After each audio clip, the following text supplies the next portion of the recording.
प्रेम से बोले सच्चे दरबार की जय। माता आदिशक्ति के, जगदम्बा के सहस्त्र नाम को हृदय से सुनने से या उसका जाप करने से भक्तों पर माता की असीम दया कृपा पड़ती है और दर्शन रूपी परमानंद की प्राप्ति भी होती है।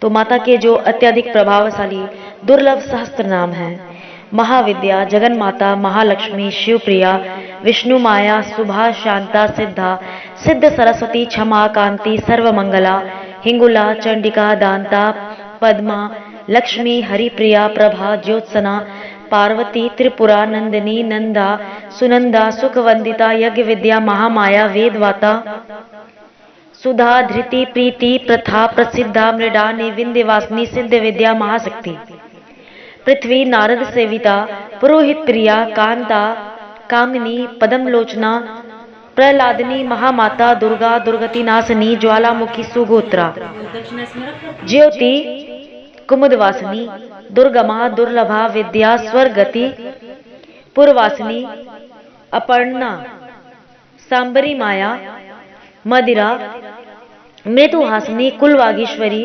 नित्या, नित्यकिलिन्ना, कृशोदरी, कामेश्वरी, नीला, भिरुंडा, वाहिनी वासिनी, लंबोदरी, महाकाली, विद्या विद्येश्वरी, नरेश्वरी, सत्या, सर्व सौभाग्यवर्धनी, संकर्षणी, नारसिंगी, वैष्णवी, महोदरी, कात्यायनी, चंपा, सर्व संपत्ति कारिणी, नारायणी, महानिद्रा, योग निद्रा, प्रभावती, प्रज्ञा पारमिता, प्रज्ञा, तारा, मधुमती, मधु, छिराड़, वसुधाहारा, कालिका, सिंहवाहना, ओंकारा, वसुधाकारा, चेतना, कोपना, कृति, अर्धबिंदुधारा, धारा, विश्वमाता, कलावती, पद्मावती, सुवस्त्रा, प्रबुद्धा, सरस्वती, कुंडासना, जगदात्री, बुद्धमाता, जिनेश्वरी, जिनमाता, जितेंद्रा, शारदा, हंसवाहना, राज्यलक्ष्मी, वशटकारा, सुधाकारा, सुधात्मिका, सुधात्मिका, राजनीति त्रयी,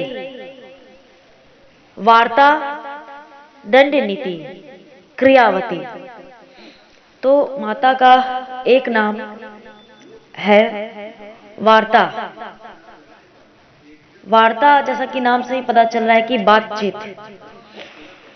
तो भक्तों के मन की पुकार को सुनकर या अपनी भक्ति रूपी अनमोल धन को देने के लिए माता अपने भक्तों से बात करती हैं। वह बात वह शक्ति रूप से भी कर सकती हैं या डायरेक्ट भी शरीर साध करके, क्योंकि हजार हजार मुंह से बोलने वाली वह जगदम्बा जब भक्त व्यतीत होता है अंतर्मन से, हृदय से, तो अवश्य उसके प्रश्नों के उत्तर उसे मिलते हैं। जिस भक्त की जैसी भक्ति उस अनुरूप जगदम्बा उस माध्यम से अपने भक्तों के प्रश्न के उत्तर देती हैं, उनसे बातचीत करती हैं। तो माता का एक नाम है वार्ता। दंड नीति, दंड देकर अर्थात पीड़ित करके शासन में रखने की जो नीति है और जो जरूरी भी है, तभी पता चलता है सही और गलत का, और तभी ज्ञान की प्राप्ति होती है। इसलिए दंड नीति, माता का एक नाम है दंड नीति। जिस प्रकार से सामाजिक जीवन में गलती करने पर दंड नीति है, चाहे वह बच्चों का स्कूल हो या प्रशासनिक व्यवस्था, उसी प्रकार से भक्तों के जीवन में जब भक्त भटकने लगता है, गलत दिशा में वह अग्रसर होता है, तब माता शक्ति द्वारा दंड नीति द्वारा अपने भक्तों को दंड देकर बचाया जाता है। सामान्य इंसान को देखने में ऐसा प्रतीत होगा कि अरे ऐसा क्यों हो गया भक्त के जीवन में, लेकिन वह सीख होती है, एक समझ होती है, और उसको जो पास कर लेता है वही उच्च कोटि की परीक्षा में यानी भक्ति में आगे अग्रसर होता है।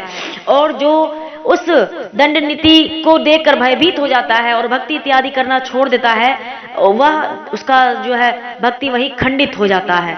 और जो भक्त उसे अपना एक सीख मान करके आगे बढ़ते हैं, अपनी भक्ति को अखंड रखते हैं, उन पर माँ की असीम दया कृपा होती है। तो माता ही दंड नीति भी है। कुछ भक्तों को क्षति कम होती है और कुछ को ज्यादा। तो जिस भक्त की भक्ति जितनी ज्यादा होती है उसको उस अनुरूप माता जब गलती होती है या कभी कोई चूक होती तो उस हिसाब से दंड देती है। कभी किसी को बस स्पर्श करके छू कर ही बताती हैं कि फलाना गलती हो रही है, सुधर जाओ, और कभी कभी जो भक्त की जिसकी समझ नहीं होती है तो वहाँ क्षति ज़्यादा होती है, और देर से समझने वाले भक्तों को वैसी दंड नीति मिलती है। तो वे तो भक्तों के भक्ति पर निर्भर करता है। जो भक्त ध्यान में बैठते हैं, आत्म विवेचना, आत्म स्वयं को विचारते हैं, ध्यान में बैठते हैं, तो उन्हें ज्ञात हो जाता है कि उनसे चूक कहाँ हुई है और यह किस प्रकार की दंड नीति शक्ति द्वारा दी जा रही है। तो संसार में जो कुछ भी होता है शक्ति की इच्छा से होता है, अच्छा या बुरा। समझने वाले समझ जाते हैं, और जिनको कमी निकालनी होती है तो उनके लिए फिर कुछ और नए रास्ते नहीं खुल पाते। तो इसीलिए स्वीकार करना, हर स्थिति परिस्थिति को, सुख हो चाहे दुख हो, चीजों को स्वीकार करते हुए अपने भक्ति को अखंड रखना ही जो है भक्त का जीवन सार्थक करता है। क्रियावती, माता का एक नाम है क्रियावती। क्रिया यानी कि कर्म, और कर्म शक्ति से ही आती है। चाहे वह कर्म हो ध्यान करने की, या भक्ति करने की, या अमृतवाणी करने की, या कोई भी धर्म कर्म का कार्य, सेवा करने की, या अपना घर परिवार भी संभालने की। तो हर क्रिया के लिए, अच्छी सोच के लिए शक्ति चाहिए। और माता शक्ति तो स्वयं शक्ति का एक प्रचंड रूप, एक बहुत बड़ा ऊर्जा का स्रोत है।